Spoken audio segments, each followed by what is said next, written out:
Ekimala ow'ebbanga obutamwemukira teweebika Joel Ssenyonyi ate bw'atyo bw'atabukidde Honorable Mathias Mpuuga akatambi weekali mu maaso awo Honorable Lutamaguzi naye bw'atyo ate ayambalidde Honorable Mpuuga bannange obusungu bungi nnyo nnyini ddala Lydia Jasmine ku nsonga ze ez'omwana naye ate era atabuse bubi nnyo Vinka naye ayina ky'agamba mu maaso awo mugamba mutya mwasiibye mutya bantu bange kansuubire muli bulungi ba mikwano ng'enkola yaffe mbasaba video eno mugimpeere like era n'ensaba gwe wenna atannaba kusubscribinga wano ku Subuya News Extra nti mukwano subscribinga era onyige ne mu notification bell olemesibwanga byonna bye mba nteekayo wano ku Subuya News Extra nenyongera okusabira mwe mwenna abalwadde abakosefukosefu tisaba ekisa kya Mukama ate kibatuukeko ba mikwano BF Summer Herbal Research Clinic balono nga bajjanjabisa ddagala lya butonde era nga bajjanjaba endwadde zonna so munangi beeyune obakubireko ku nnamba zaabwe ez'essimu weziri awo wamma nate ofuna obujja gw'omusajja oli otokola mu kisenge bulungi omukazi infection zaagaana okuwona bannange olinda kyennamba weeri awo kale bakuwone sigenda kulwisa era nga gaaga leero tugatandise ne Lydia Jasmine munnange abantu abasinga babadde balowooza nti Lydia Jasmine talina mwana kale okusinziira embeera gye yeeyisaamu ebintu by'ayambala kwegamba wabanga ye kennyini si yakikwebuuliridde toyinza kikkiriza nti oba Lydia Jasmine ayina muki omwana munnange olunaku olwaleero ate asazeewo agambe nedda kankyogere ekiba kibe kambagamba ate munnange nti nina omwana munnange awadde n'ensonga ze nti lwaki yayagala omwana we abeere mu privacy munnange ye yalowooza nti singa anajja n'agamba abantu nti alina omwana kale ebirooto biye nga ye mbu yalaba nga biyinza obutatuukirira kwe kusalawo ate omwana we amuteeke mu privacy kale naye nga Lydia Jasmine baddiya alina omwana ate ye ex wa Lwasa oba omukyala Diana Nabatanzi ate nga TV presenter munnange naye olwaleero alabiseeko bw'atyo kugamba yenna ashana na bushana ye bannange baana bawala banyirira abaana bawala beeteekamu enfimbi tebalinda byabasajja kubawambwa ate munnange ate akaviiri kakaddiye ate taata gundi tanampa sente nedda bo munnange ennaku zino abaana babyemaliranga munnange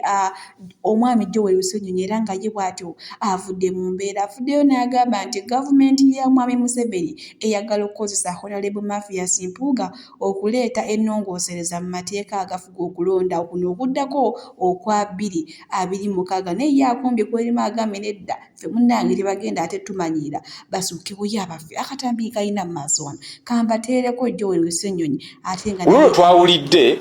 nti reform gye baagala okuleeta kukyusa ennonda y'omukulembeze w'eggwanga nti omukulembeze w'eggwanga abe nga talondebwa buli munnayuganda nga palamenti y'emulonda naye baagambye nti ku luno owa NRM si yajja kireeta tebajja kuyita mu wa NRM baagala bituwulidde baagala kuyita mu wa opposition kubanga okujjako term limits age limit bakozesanga ba NRM naye ku luno ne bagamba nti bajja kuleka opposition aleete private members bill bayitemu eyo bagikozese ebirungi ebiri omwo tebajja bitambulirako bo bagambe nti ekuyita mu eno kati twongeddemu ketwongedde mu private members bill eno gye batekinze over kuba etteeka libakkiriza okugitekinga over bateekemu kali ke baagala oteekamu tikakati palamenti yebeeronda pulezidenti abantu banaawugana ne bayomba bagambe nti owaayi lino ebbago owa opposition ye yalireese ffe jasi twayingizaamu akaffe naye oli ye yaleese ebbago eryo nawulidde muganda wange byonna mbigere ng'agamba nti ensonga ezimu tetukyaziriko of course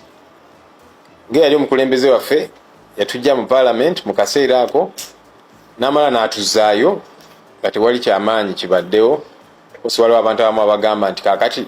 lwaki mwavaayo nga temulina plan ddala kakati timuzzeeyo tewali kigenda maaso naki naye anyway twaddayo emirimu egitambula ekyenkiza ennyo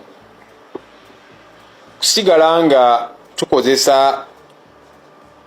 amakubo ge tulina agali available mu nsonga zino nagenda ne babaka bannange ne tukyalira ba Olivia Lutaya n'abalala bali mu makomera ne basanyuka nnyo ne bagamba bane kino tikibanga wakati bajjangako kutulaba tubawulire babyogerako bwogezi ku TV ku radio mu parliament okufuna mileage ne political capital naye n'okujja okutukyalira okutegeera mbeera ki gye tulimu tekibeerangawo naye ffe twagamba katukikole ensonga ezo tuzogereko ng'abantu betwogerako tumanye embeera gye balimu tubakyaliddeko kubanga baali tebakyalirwangako bakulembeze. Bw'ati ate omukulu Joel Ssenyonyi bw'akkaatiriza era ng'alumye ogwa wansi n'ewaggulu eri gavumenti ye Uganda kw'otadde n'omwami oba Honorable Mathias Mpuuga. Kale bwe nkongerayo ewa Ryan Sikiri munnange nno flight emulese era nga olunaku olwaleero abadde alinayo show e Dubai, naye ndabyeko awo bapromota abamutegeka ab'e Dubai wamma nga boogera ebisongovu ate nga bagambye nti babadde bamusasula ng'ali ku zero balance, naye nabo nakati bakyewuunya ensonga eganye Ryan Sikiri wamma okugenda e Dubai. Bagambye guno nno omuze gwa Ryan Sikiri gukulidde ddala kubanga kati si mulundi gumu oba ebiri nga akola enkola eyo nga yeekwasiriza mbu ennyonyi emulese. Abalala bagambye munnange nedda yagwa abeera atya okusobola kwegamba nti ng'emizira gye baamukubiranga luli nga tebakyagimukubira. Kale bwe tweyongerayo ne Vinka munnange nojjukira bali Zanzibar era nga Swanza Vini yatutte abayimbi baayo ne ba songwriter ba producer baani bonna ate munnange ogenda okulya ku zaabwe era nga ye Vinka munnange olunaku olwaleero alabiseeko awo bw'atyo nga w'omulaba era nga wamma obulamu butambulira ddala nga we yabubala. E Zanzibar eyo bagenda kumalayo weeks nnamba kw'otadde oluyimba lwe bagenda okukola bonna aba Swanza Vini.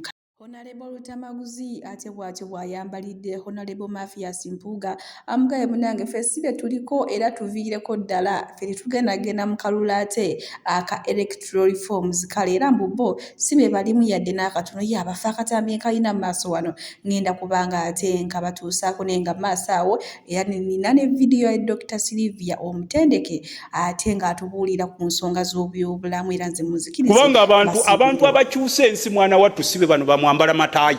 bamufuweeta luzungu nga King Charles n'ogaba bona omusajja abeera Bungereza nti naye akoppa King Charles mbwayogera oluzungu. Abakyusa ensi be bano omusajja gw'osanga ng'ayambadde essaati ya mukono gumu be basuubuza abo boolaba abatunda bagiya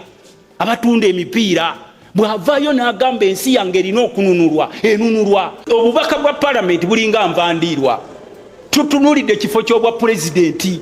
Ensonga lwaki ffe ennaku ezo twalina foramu yaffe omusajja n'atukyaza n'atubuulira nti ffe mutulaba tuli bawagizi ba Museveni ne tumubuuza mumuwagira mutya. N'agamba nti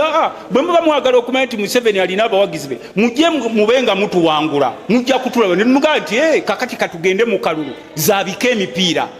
N'olwekyo ssebo reforms zeetaagibwa. Naye buno obukundi kundi buno bwe nalabye butandise ozisaba bino bwa musajjawo gw'oyita simanyi komisona nze mmanyi ng'Honorable MP w'ekibiina kye kya withdrawing. Oyo bw'aba yazikulembedde tojja kundabayo. Nja kuyimirira ku sayidi eri endala egamba tulindeko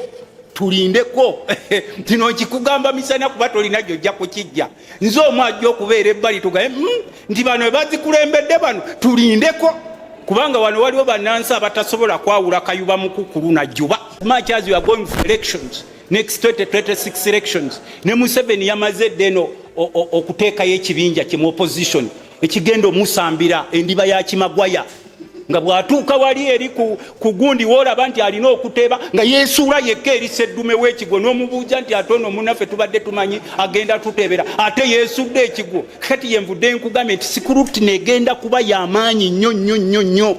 Era kati nange ngenda nenkeera ku makya ne ŋŋamba nti oba neetuume munnakenya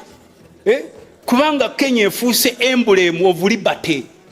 Omusajja Ruto abadde nga asiiba wano ewa Museveni nga waasiiba ajja wano ekyemisana kirya wano kyayamulya wano n'omulengera ali kubukupa mu State House n'amala nadde bannakenya bamugamba ogenze kukola kyeyo oli ku byabusuubuzi oba ku byabufuzi mbwaze wano ku benchmarkinga mbu omuntu eremeza atya mu buyinza. Nze musawo Namaganda Sylvia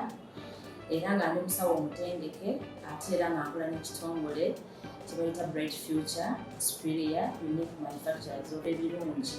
Kikola eddagala erya habo nga lirya 100% natural. Alina osteoporosis, alina rheumatoid arthritis, alina ebirwadde by'emitawaana bya joints, omugongo, afunye accident,